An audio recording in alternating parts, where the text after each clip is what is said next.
It's a hard world that we live in, and it's not getting any easier. It's getting tougher by the minute, and I want him to be hard as freaking nails. I want him to be tough. I want him to be way tougher than I am.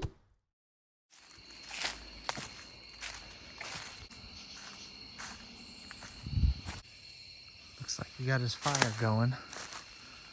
Let's go see how he's doing. You settled in?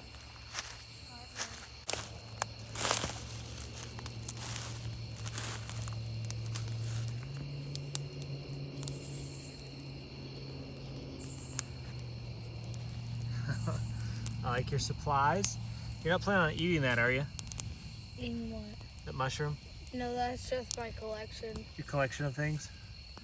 That. I like the turkey feather. You got your weapons, your tools, water. You got your fire going. You need to move these leaves back, big guy. Okay. This is way too close, and it's been dry. I'm gonna clear out this area a lot. You think your shelter's gonna work? Yes. What if it rains? Well, the rain won't hit me. You don't think so? Think this is a waterproof shelter? Yeah. Okay.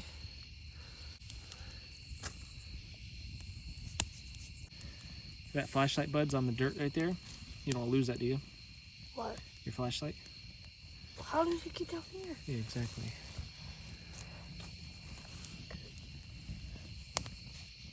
So you think you got enough wood for the night? Probably. I don't know. Did you hear the deer over there? Yeah, I heard one earlier today. There was one blowing as I was walking up. I spooked it. Yeah. So your shelter here, buddy, you should have made it much, much thicker on top with a lot more leaves. Leafy green boughs from the pine trees that are up here. Because if it rains, you 100% will be soaking wet. This will not keep you dry, okay?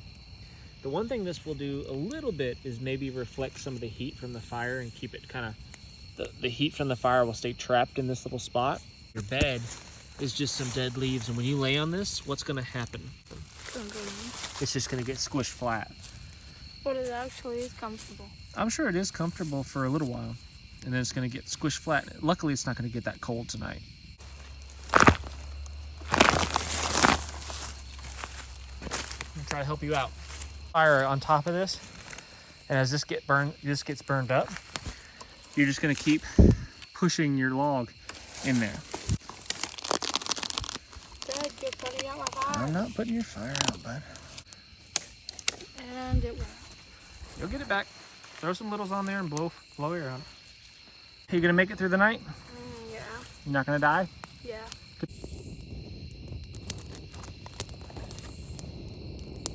You're gonna fall asleep again. And then the fire's gonna go out. And then you're gonna get up and you're gonna stoke it up again. You're gonna blow on it, you're gonna put little twigs on there and get it going back again. And it's gonna feel so warm and cozy. And then you're gonna fall asleep. And guess what happens? Your fire goes back out. And you're gonna do that all night. Okay? Okay. It's gonna be great. But if you were lost in the woods, this is what you would do. You'd build yourself a shelter as good as you could build, and you'd get yourself a fire going, and you'd stay warm, you'd stay cozy, as long as you could. Make sense? And then you'd wait for help to come. And help will come first thing in the morning. I'll save you. Your shelter's a little small there, bucko. All right, bud. Good luck. Keep that fire stoked. Love you.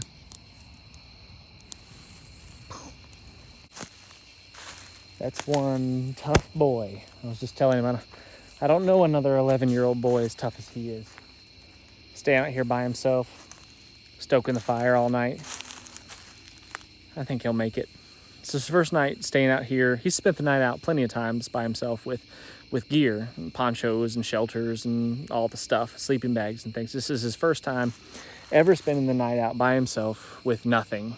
Just, he has a lighter a bottle of water, some snacks, and a flashlight. That's pretty much it. No, his hatchet.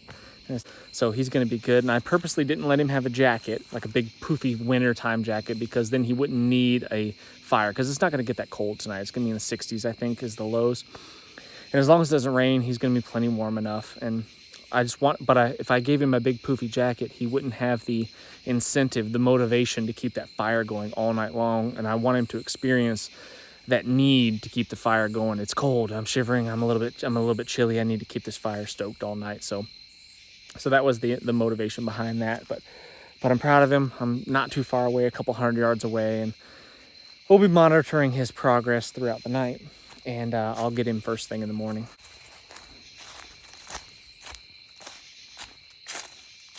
Yeah, it's funny. He was claiming he was feeling a little bit sick before this event, and his stomach hurt and he was going to be sick and throw up and stuff. But I think that was either. I hope he wasn't faking it. He claims he wasn't faking it. I asked him about it, but it might have just been nervousness, that pre-game jitters that was happening, and I understand that, and I can relate to that feeling. So I think he's going to be okay. It's just funny, the things that we do to compensate, to, I don't know, get out of difficult events, difficult challenges that we're faced with. I want for my son to gain from this experience is confidence. I want him to come out of this not only learning survival skills, which I think are important, obviously. It's what I do and it's what I preach all the time. I think it's really important, but more than that, it's just self-reliance and that he knows coming out of this thing that he's more confident, that no matter what comes his way, he can crush it. He can confidently conquer whatever obstacles come his way, because there's nothing that he can't handle. He's too dang tough to be conquered, to be beaten by anything. And that's what I really want for him. I want him to.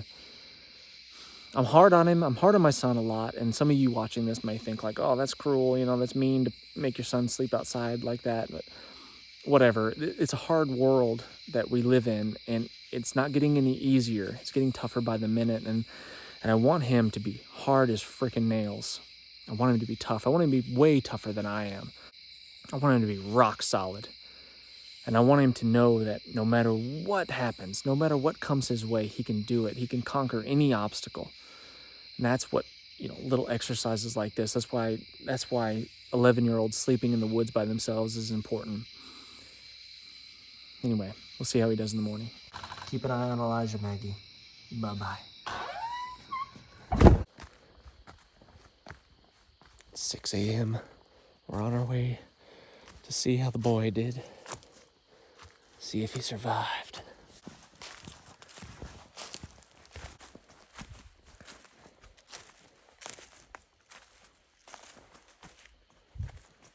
Well, I don't see a glow of a flame, so it's pretty warm out. So he might have just fallen asleep and not needed the fire. I'd say it's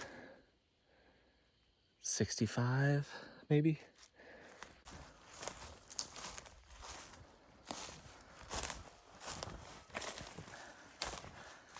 Hey, bud. Hi.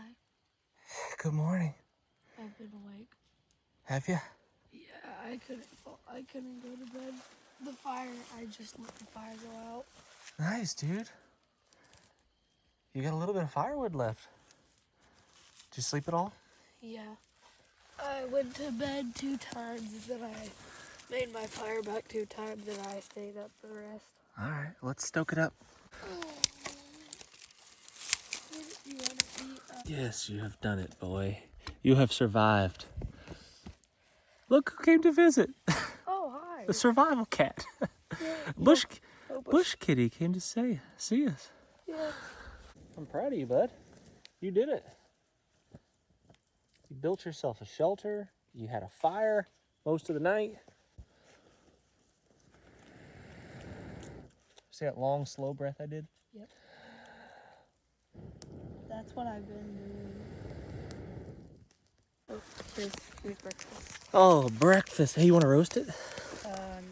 No. Okay. Just want to eat it. So the only time you were cold is what? The only time that I was cold was one of the times that I fell asleep. Yeah, it woke up cold and had to get the fire going again? Yeah, that was in the middle of the night, so but the other time I was still warm when I woke up. Yeah. So, bud, what did we learn last night?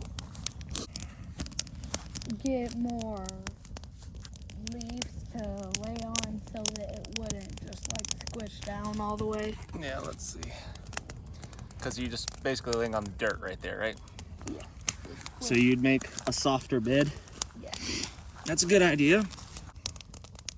Dad, did you hear the coyotes last night? No. I heard them fighting some kind of animal. Nice. But the animal was fighting back. Yeah? Whatever it was. Sound like a dog. Yeah. Did you have your hatchet close by? Yeah, it's right there. In case you need to slay a coyote? Yes. I'd have coyote meat for breakfast. Nice.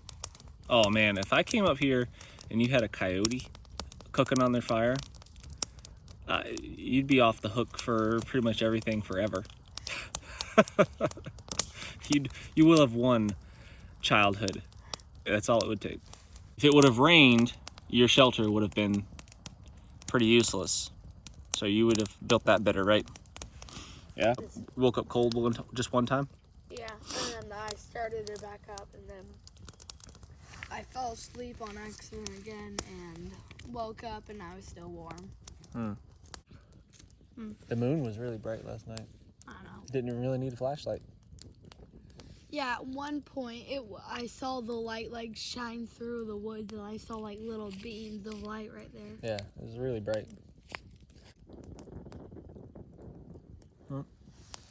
Should we stay up here a little longer until our fire goes out? Yeah? Oh, look who's stalking us. Bush cat is back. Likes bush cat more than Savannah. Did you get scared?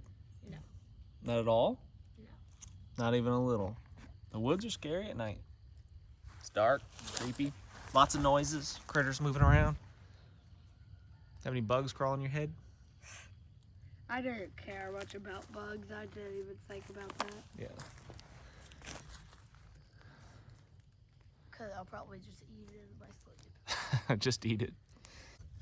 And your ants. My pet ant. Pet ants. Yes. All right, bud. You did it. Let's put your fire out. Bye-bye, fire. I'm proud of you. You have accomplished it. You survived.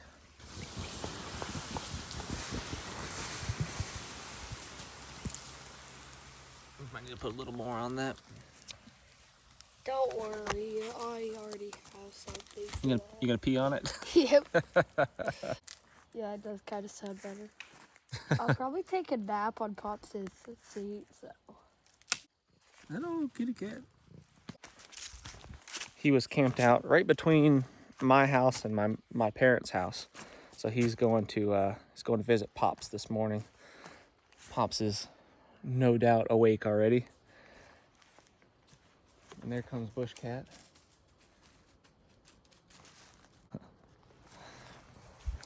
But super proud of the boy. He did really good. Kept his fire going pretty much all night. Well, he kept it going all night. Had to stoke it a few times, and he didn't run out of firewood, which I was surprised. I thought he was going to, but it was warm enough where he didn't have to keep a big fire going. So that was great. Oh, sorry, kitty. Sorry, cat. But I think he learned some valuable lessons. I think that this cat is ridiculous, and I think he learned some valuable lessons, and I think he gained a lot of confidence as well, and that was the big one. Thanks so much for watching, guys. I really appreciate it. Hit the thumbs up, subscribe if you haven't done so already. Can't wait to see you on the next video. Leave us a comment. Any comment will do. Tell me what you think about 11-year-old boys sleeping in the woods with bush cats.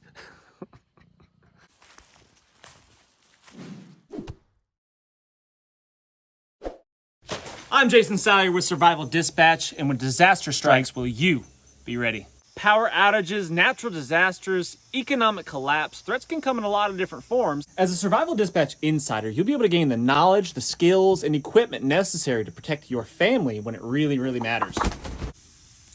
For pennies a day, you can gain instant access to our team of survival experts that has decades of experience under extreme conditions. They'll provide crucial information on such things as stockpiling food, medical necessities, communication plans. We can deliver proven techniques to help you get home, shelter in place, or bug out safely. You will receive specific, actionable plans to withstand disasters from start to finish. Don't leave your family's safety to chance. As a Survival Dispatch insider, you can face the worst with confidence. We make disaster preparedness simple and affordable. Join our community of survivors today. Visit survivaldispatch.com to get started.